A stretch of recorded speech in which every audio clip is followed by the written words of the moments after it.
بسم اللہ الرحمن الرحیم اللہم صلی علی محمد النبی الأمی وعلی آلہ وسلم تسلیما۔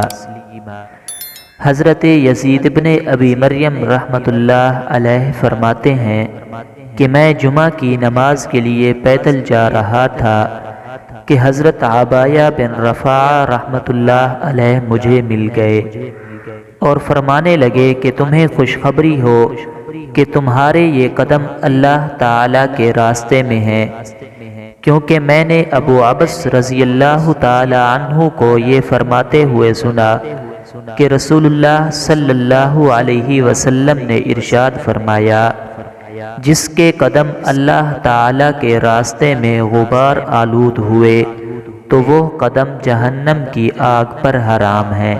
سنن ترمذی۔